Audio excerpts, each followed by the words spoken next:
Good morning po. Tayo po'y mag-aral ng salita ng Diyos. The Gospel of Luke chapter 2 verse 10. Ngunit sinabi sa kanila ng anghel, huwag kayong matakot. Ako'y may dalang magandang balita para sa inyo na magdudulot ng malaking kagalakan sa lahat ng tao. People need the Lord. Alam niyo po, paborito ko po yung Christian song na People Need the Lord. Kasi sinasabi po dun sa kantang yon kung ano po yung kalagayan ng buhay ng tao at bakit kailangan i-share natin sa kanila ang mabuting balita. At dito po sa text natin ngayon, binabanggit po dito, nung in-announce po ng anghel ang gospel, sinabi po rito na ito'y magdudulot ng malaking kagalakan sa buhay ng tao. Kaya nga po tinawag na good news ang gospel. Yan po ay announcement po ng Diyos na dumating na ang ating Panginoong Hesus at siya yung magliligtas sa atin at higit sa lahat magdudulot ng kagalakan sa buhay ng maraming tao.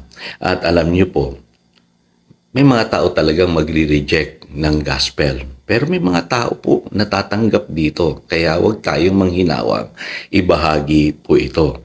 Alam niyo po, sabi sa Hebrews chapter 2, verse 3, how shall we escape if we ignore such a great salvation? Napakaganda po kasi ng ino-offer po ng gospel. Kaya ang tawag po dyan ay great salvation. At para maliwanagan po tayo dito, ang root word po ng salitang gospel ay yung God meaning good at yung spell meaning news. Kaya sa Grego po, ang ibig sabihin po niyan ay evangelion. Ibig sabihin good news. Kaya tanungin natin yung ating sarili kung tayo po'y mag-share ng gospel. Talaga bang dala natin ang mabuting balita? Ngayon, para maliwanagan po tayo, basahin natin yung sinasabi po rito sa Matthew chapter 9, verses 35 hanggang 36. Sabi rito, nilibot ni Jesus ang lahat ng mga bayan at nayon doon. Nagtuturo siya sa kanilang mga sinagoga at ipinapangaral ang magandang balita tungkol sa paghahari ng Diyos.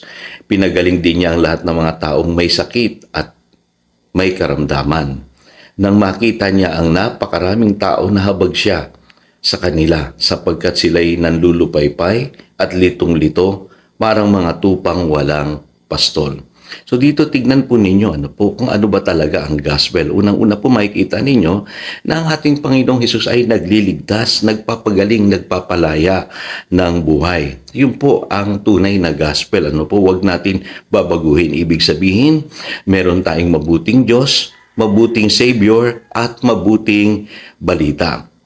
At ang gospel po hina-highlight dapat natin ang pag-ibig ng Diyos para sa ating mga tao na nagkasala. Sa kabila ng ating mga nagawang kasalanan, meron pong pag-asa. Kaya nga po good news Gusto ng Diyos na tayo ay iligtas, pagalingin at palayain. Yes. Kaya minsan, nagtataka tayo, bakit naitataboy natin ang tao? Pagka sinishare natin ang gospel. Malamang, mas natatakot natin sila kaysa ma-attract natin sila sa ebanghelyo. Kaya, tignan natin, baka sa atin nagmumula yung problema. Kasi dito po sa Matthew chapter 9, verses 35 hanggang 36, makikita natin, na ang ating Panginoong Hesus, iba po yung pagtanaw niya sa tao. Nakita niya sila na merong mga karamdaman at sakit sa buhay. Kaya naalala ko po, di ba, sabi po doon sa Luke chapter 5, verses 31 hanggang 32, it is not the healthy who need a doctor but the sick. Hindi daw po yung mga malulusog na nangangailangan ng doktor, kundi yung mga may sakit. Ibig sabihin, ganun pala tinatanaw ng Panginoong Hesus ang mga tao. Mapapansin nyo rin na tinawag niya ang mga tao na parang mga tupang walang pastol, Ibig sabihin, naliligaw sila. At binanggit din dito sa Matthew chapter 9, verse 36, nakikita niya na sila litong-lito. Sa English Bible po, harassed, burdened by life's problem. Pinahihirapan ng buhay.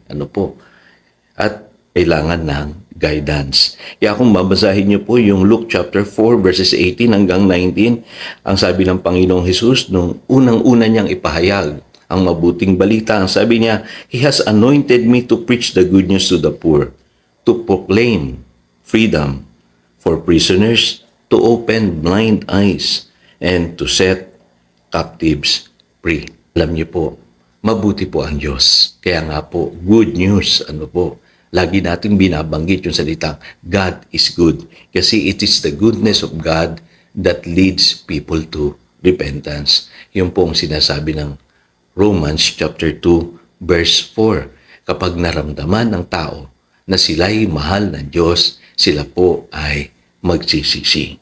Number 2, ang Panginoong Hesus po pinadama niya. Nag-minister po siya sa mga tao. Hindi lamang po sa spiritual nilang kalagayan, kundi sa kanilang mga physical needs. Tayo po as we share the gospel, dapat po makita rin sa atin yung pagmamahal, yung pagkikare, yung pagmamalasakit. Siguro nagtatanong tayo, bakit ang hirap-hirap i-win ng mga taong naliligaw o mga taong hindi pa naniniwala sa mabuting balita? Siguro tanungin natin, na ipadama ba natin sa kanila ang pag-ibig ng Diyos? Naipaunawa ba natin, hindi lamang sa salita, mas mahalaga rin yung gawa, na sila'y mahal ng Diyos. Kaya alam niyo po, every time na maririnig ko po tuwing Pasko yung kantang People Need the Lord, na-challenge po ako na ipahayag ang mabuting balita. Kasi napakarami pong tao sa mundong ito talagang nangangailangan sa ating Panginoon. So again, ito si Pastor Jojo nagpapaalala upang daluyan tayo ng pagpapala, manatili tayo sa kanyang salita. Good morning.